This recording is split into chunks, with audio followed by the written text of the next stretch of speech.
परिचय। श्याम और राम अपने चाचा जी के फार्म हाउस पर हैं। वे पेड़ के आसपास खेल रहे हैं। वे पेड़ पर लगे पके अमरूदों को देखकर खुश हैं। क्या हम कुछ अमरूद खा सकते हैं चाचा जी? बिल्कुल बेटा, मैं तुम दोनों के लिए अमरूद लाता हूं। ये कितने स्वादिष्ट हैं। श्याम, उस पक्षी को देखो। यहां तक कि पक्षी भी पके हुए अमरूदों का आनंद ले रहे हैं। हाँ, जंतु पौधों से अनेक वस्तुएं जैसे फल, छाया, ऑक्सीजन आदि प्राप्त करते हैं। बच्चों, लेकिन क्या तुम जानते हो कि जंतु भी पौधों को अनेक वस्तुएं देते हैं? सच में चाचा जी, किंतु वो कैसे? चाचा जी, कृपया इसके विषय में हमें और अधिक बताएं। तो ठीक है, आओ मैं तुम्हें सजीव वस्तुओं की एक दूसरे पर निर्भरता के विषय में विस्तार से बताता हूं। आओ सीखें। पौधों और जंतुओं की एक दूसरे पर निर्भरता का वर्णन करना। पौधों और जंतुओं की निर्भरता वाले कारकों की सूची बनाना। वनों की विशेषता का वर्णन करना। वनों के कटाव से होने वाले दुष्परिणामों की चर्चा करना। वन और वन्य जीवन सुरक्षा की चर्चा करना। क्या पौधे जंतुओं पर निर्भर होते हैं? पौधों से जंतुओं को भोजन, ऑक्सीजन और आश्रय प्राप्त होता है। क्या वे इसके बदले में पौधों को कुछ देते हैं? हाँ, पौधों को अपना भोजन बनाने के लिए कार्बन डाइऑक्साइड की आवश्यकता होती है।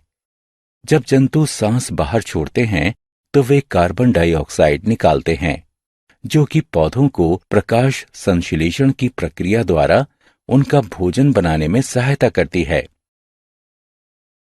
बीज प्रकीर्णन द्वारा अपने बीजों के विकास के लिए पौधे पूर्ण रूप से जंतुओं पर निर्भर रहते हैं। क्या आप जानते हैं कैसे? फूलों से मकरंद चूसने के लिए जब अनेक कीट, मक्खियां और तितलियां उनके ऊपर बैठते हैं तो उनके परागकण उनके पैरों के निचले भाग से चिपक जाते हैं। जब वे एक फूल से दूसरे फूल पर जाते हैं तो वे अपने पैरों में चिपके हुए उन परागकणों को फैला देते हैं।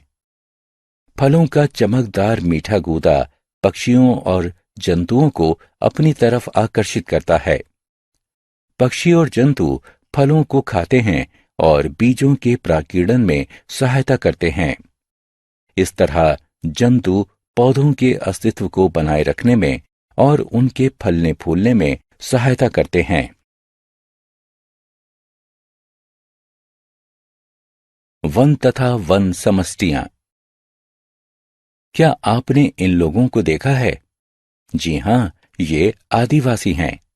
आदिवासी लोग पेड़ों की पत्तियों और फलों को एकत्रित करते हैं।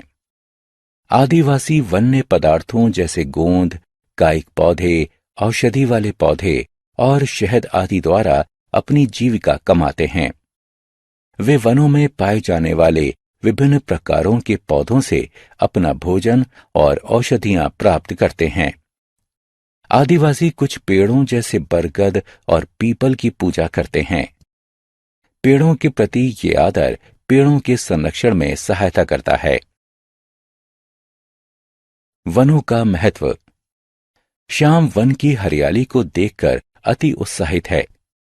वनों से हमारे जीवन को अनेक लाभ मिलते हैं। आओ इनमें से कुछ लाभों के बारे में जानते हैं। वायु। वन ऑक्सीजन को निकालकर वायु को शुद्ध बनाते हैं। औषधि।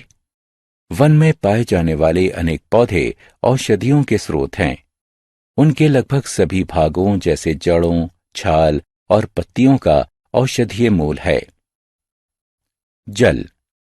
वन बारिश के जल के बहाव को कम करके और उसे छानकर जल की गुणवत्ता को सुधारते हैं। वे जल विभाजकों की भी रक्षा करते हैं। लकड़ियां। फर्नीचर, जहाज और घर बनाने के लिए हम वनों से लकड़ियां प्राप्त करते हैं। भोजन के उत्पाद। वनों से हम विभिन्न किस्म के फल और शहद प्राप्त करते हैं। छाया, चारों तरफ की वायु और भूमि को ठंडा करके वनों के पेड़ों की छाया पृथ्वी के ताप को कम करके इसे ठंडा रखने में सहायता करती है।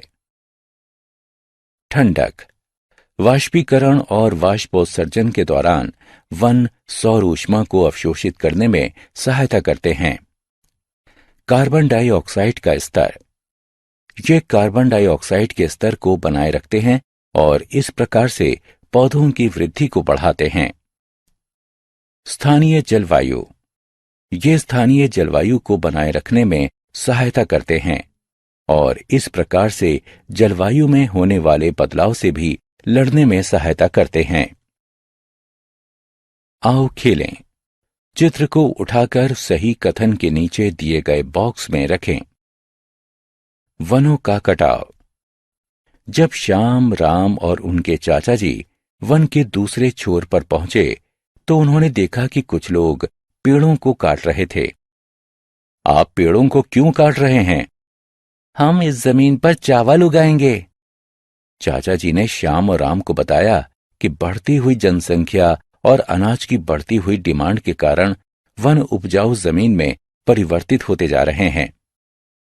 वनों के कृषि वाली भूमि में परिवर्तित होने के कारण ही अधिक वन कटाव हो रहा है। लकड़ियों की प्राप्ति के लिए पेड़ों की अनगिनत कटाई से वनों का अधिक क्षय होता है। वनों के कटाव के कारण लाखों प्रजातियों के वास स्थानों का खोना सबसे भयंकर दुष्परिणाम है। वनों के कटाव से जलवायु में भी बदलाव आता है क्योंकि पेड़ ग्रीन हाउस गैसों को अवशोषित करते हैं। वनों के कटने के परिणाम स्वरूप ग्लोबल वार्मिंग बढ़ती है। हमें ये जान लेना चाहिए कि हम पेड़ों के बिना जीवित नहीं रह सकते हैं। वन की सुरक्षा। हमें वनों की सुरक्षा करनी चाहिए। वनों की सुरक्षा के लिए सबसे पहला कदम यह है कि कृषि करने या रहने के लिए जमीन की प्राप्ति के लिए अधिक संख्या में वनों के काटने को रोकना चाहिए। यह भी आवश्यक है कि वन्य जंतुओं की खाल, उनके सींग या दांतों के लिए उन्हें मारना या उनका अवैध शिकार नहीं करना चाहिए। वन्य जीवों के मारने के विरुद्ध सरकार द्वारा लागू किए गए कानून तथा नियमों का सख्ती से पालन करना चाहिए।